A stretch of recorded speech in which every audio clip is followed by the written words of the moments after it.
Hello and welcome to another video in my vintage electronics series. And normally when they do these introductions I film now and then go ahead and do the project. On this occasion I've transported myself back in time because I've finished the project, but it didn't quite work out the way that I expected it to. There are some challenges and I think it's good to have some discussion points around that really, and any feedback you've got, I welcome that, and be good to get your opinions on this. What I'm about to do is build a regulated power supply with a high tension capability. So basically a 340 volt power supply to go ahead and use with my, I guess, prototyping work that I'm going to be doing with some valve amplifiers and other projects that I want to do with valves as well. Also to test leakage of capacitors as well. So that's the idea behind this, and I want to reuse some parts. So what I'll do now, we'll just crack on and we'll see how the project develops and some of the challenges I had along the way. Well, I've got a pretty messy bench at the moment. I've got a Stellar valve radio I'm working on the right there. And while I'm waiting for some parts for that, I thought I'll crack on with this power supply for my experimentation work, which I'm going to be doing with valves. So I need a high tension power supply. Excuse the glove. I'm wearing a glove because I've mangled my hand up pretty badly. I don't really want that on camera. Now this transformer here, I recovered this from a Bush VHF 62 radio, which had been written off. I think this transformer is good, although there is some gloopy wax deposits here. I've actually done some measurements across the primaries and the secondaries, and I'm getting some sensible measurements there. So good resistance, so definitely not short, and there's definitely continuity there. So I'm inclined to think this is actually good. Now, what we do with terms of connections, I've made a note from the service manual that these two connections here are where the primary is connected. That's the mains inlet. This cable, this wire needs to be remade up. This actually goes up to this switch, which is a voltage selector switch. That's set for 230 at the moment. Actually, it's on 250. On this side, we've got the secondary connections. So the first here is a chassis connection. The second connection here is for the heater, or the valve heaters. And then you've got the first secondary, the center tap, and the secondary connection for the high tension supply. It'll be really interesting to see what the voltages are I'm getting out of this under no load. I know under load with a valve rectifier, the VHF 62B plus is 300 volts, and the valves, the 7 valves in the radio, plus a scale lamp, which are all 6.3 volts. So again, I think this voltage is going to be significantly higher under no load. So it'll be interesting to see what we get out of that. So the next step will be to wire this up safely, reconnect this wire, and energize the transformer and see what we get.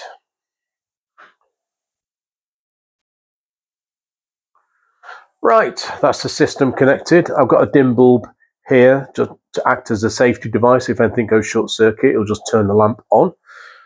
I'm going to bring things slowly up using the variac. And this is here, the output of the variac is now being fed into the primary of the transformer. I'm monitoring that voltage as well. And I'll monitor the output voltage between one of the secondary windings and the center tap. So it's just a case now of just turning it on and seeing what we get. So let's just bring everything up. And just bring this up to 20. That's interesting, that's 23 volts and that's just over 24 coming out. So it's almost a one-to-one transformer by the looks of it. Nothing on the dim bulb.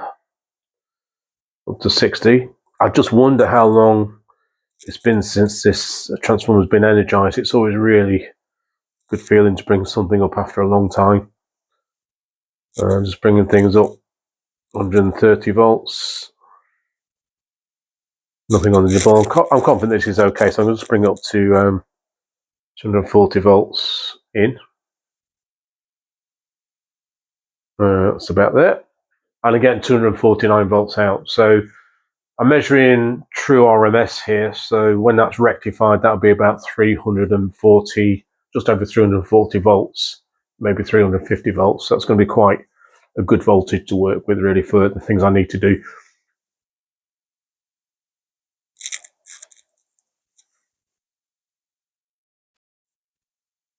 Next thing I want to measure is the voltage coming out the heater winding. So I've just moved the output voltmeter over there. So let's just bring this up. That's definitely working. Let's bring up to about, I'm going to bring up to 240 volts going in.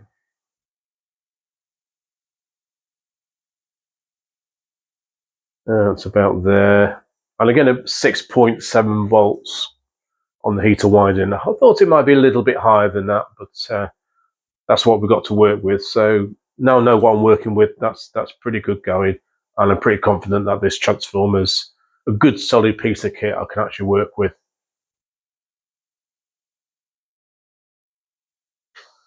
Okay, so I want to get on and build this power supply, really, and I've got to think about how I want to design this. I could just go for an unregulated power supply. I think that's a little bit crude. I can drop voltages using power resistors, but I think my preference really is to go for a regulated circuit, and there are plenty of ideas out there, well-known regulators for this sort of voltage level based on N-channel MOSFETs. I have to think about the power dissipation as well. The power supply for this radio was indicated about 65 watts power dissipation. So with 300 volts or so peak, then we're looking at about 200 milliamps for the HT. And that, I think, is fine for most of the valves I work with. I've tested a lot, and they take anode current about 20 milliamps. So having that ability to limit it to 200 milliamps is a good idea. That also makes heat dissipation a little bit easier. I think the transformer can go a little bit higher, but I don't want to push it, and I really don't need it. And obviously, I just want heat dissipation to be easily controlled, and that means it's a lot easier in terms of the components I choose. So I've got the transformer, and it's a center tapped transformer. There's a tap there, tap there.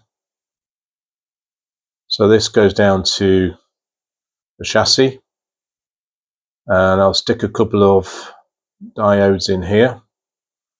These only need to be 1 amp diodes, and this will give me the full wave rectification. I've got some 1N4006 diodes. I've got plenty of those. These are 800 volt rated. So I'll use those. You may just want to go for the very common 4007, which is 1000 volts. I also have another winding on here, which is the heater. So that's about sort of 6.3 volts. And what I'll do there, I'll just put an LED in there, and we'll have a little light when that's on. And we can also use this for heating valve filaments as well. I'll calculate the value of R later. For most of this circuit, I'll do the calculations later. So I need some smoothing in place. So we'll put an electrolytic capacitor in there. That'll be down to earth as well. And I think I'll go for something like a 220 microfarad, and that will need to be about 450 volts, maybe a little bit higher. 400 volts might be close to the limit for this particular power supply. So what's next? I'm going to use an N-channel MOSFET, and a MOSFET is a voltage control device. The gate doesn't really take any current, so what I want to do is put a potentiometer in place to control the voltage. So we just need to put a pot in place here, and this needs to be about 500k. And this could be quite a large voltage, 340 volts across there. So I want to get a pot that's rated for around 500 volts, and I want a good quality one because I don't want any chance of arcing and causing danger that way when I'm twiddling the pot. So make sure that's a good quality pot. These high values, because we only need voltage on the gate of the MOSFET, that means that it could be quite high value. Also, it means that it's dropping current through here, and we don't want this pot to heat up. So let's keep the value high so the current's low. We don't feed that directly into the gate of the MOSFET, and we need a resistance here, which could be around anything from 150k to 560k. So I'll go and see what I've got, but I'm sure I can get a resistor out of my stock. A quarter watt will do fine there. It doesn't need to be high powered. Now that's going to go into the gate of the MOSFET. So what do we have with the MOSFET? So we have the drain here. So the drain. And then we have the gate and the source. That's the gate. And that's kind of linked there. Sorry, the gate is here. And we're going to feed that voltage into this point here. So this is fundamentally, this is a source follower amplifier, which basically is configured in a way that the voltage on the source is more or less equivalent to the voltage applied to the gate. And obviously by twiddling this potentiometer, we can drop that source voltage, which is essentially the output of the regulator. So what do we need to do? Generally speaking, with these MOSFETs, N-channel MOSFETs, the gate voltage can't exceed 30 volts.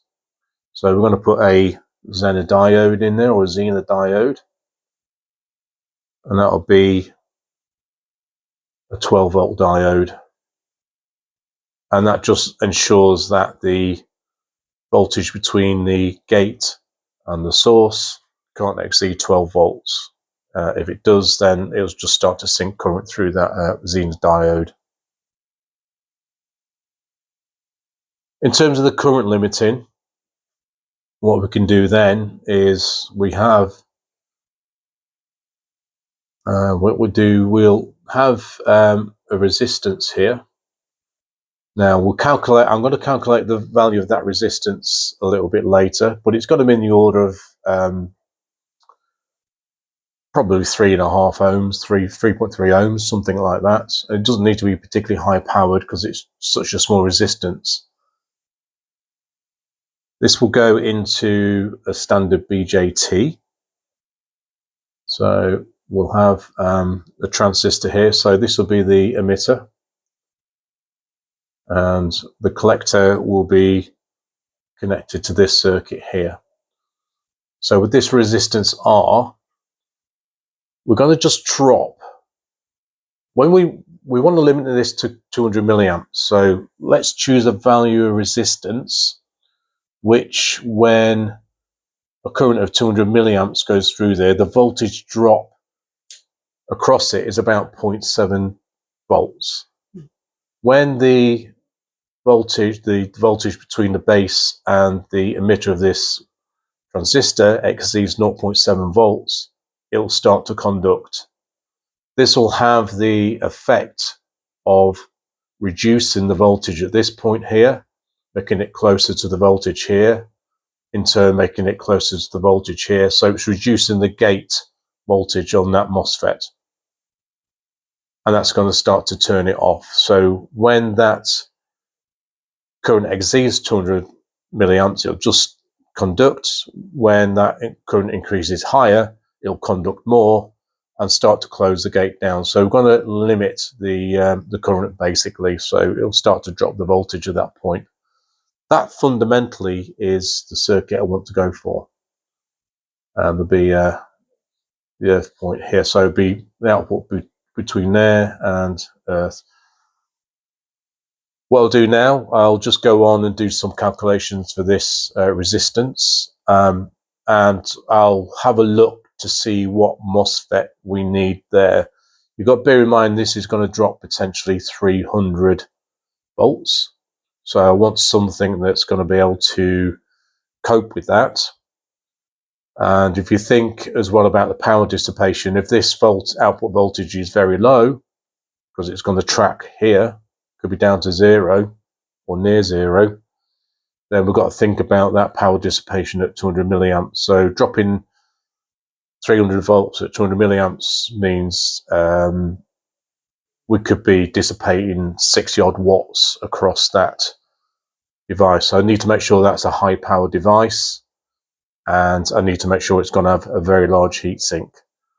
I will look to the market, see what we've got. If we can't get one that can cope with that power, then we'll think about reducing or limiting the current even further to 100 milliamps.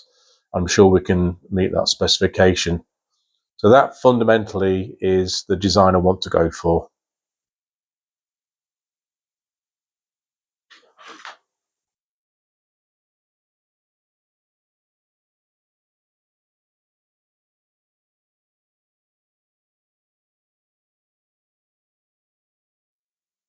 So I've needed to consider the maximum current I want to draw from this transformer. You have to bear in mind the total power draw of the Bush VHF62 radio was 65 watts. Now, quite a bit of that power is going to be drawn by the heaters on the valves, which are on the 6.3 volt winding. And in fact, the service manual is very good in that it tells us how much current each of those valves take. So we can work out that 20 watts is needed for those valves. So that gives us a power budget now of 45 watts to play with for the HT winding. So if I plug that into the basic Ohm's law, basically, to work out the current, then that's 45 watts divided by 345 volts. That's 132 milliamps. And I think I'll just be more cautious and keep things around the 100 milliamp range. That should be adequate for the type of projects I'm working on, where typical, I know currents are going to be around 20 milliamps, maybe a little bit more. So I'll work with that. So that's what we're working to. We do need to work out the value of R2 now. That is the resistor which will basically turn on the current limiting transistor. So if we put 100 milliamps through that resistor, and we want a voltage drop of 0.7 volts through there to turn the transistor on, then it's quite simply 0.7 volts divided by 0.1 amps, that's 7 ohms. So I'll round that down to a 6.8 ohm resistor, which is the preferred value, and I've got plenty of those, and that will be 103 milliamps maximum now. That resistor doesn't need to be powerful, so V squared over R, so we're looking at 0.7 squared divided by 6.8, 0.07 watts. Another consideration is the power dissipation of the potentiometer. There we've got 340 volts going through a 500k pot, so that's actually still 341 squared divided by 500,000. That's 0.23 watts, nearly a quarter of a watt. So actually I want to go for a 1/2 watt potentiometer just to make that safe, and that's what I've got. I've got a good quality 1/2 watt potentiometer with a voltage rating of 500 volts over there, so that's going to be adequate for this particular design. Right, that's part one. I'll leave it there, and I do apologize if that's a little bit dry. All that design theory can be a little bit dull, but that's the process I'm taking. In part two, obviously, I'll be looking at the construction of the power supply and doing the testing, and also highlighting some of the challenges that I met along the journey. So if you do like these videos, then please do subscribe. I'd really appreciate that. Otherwise, we'll push on with part two.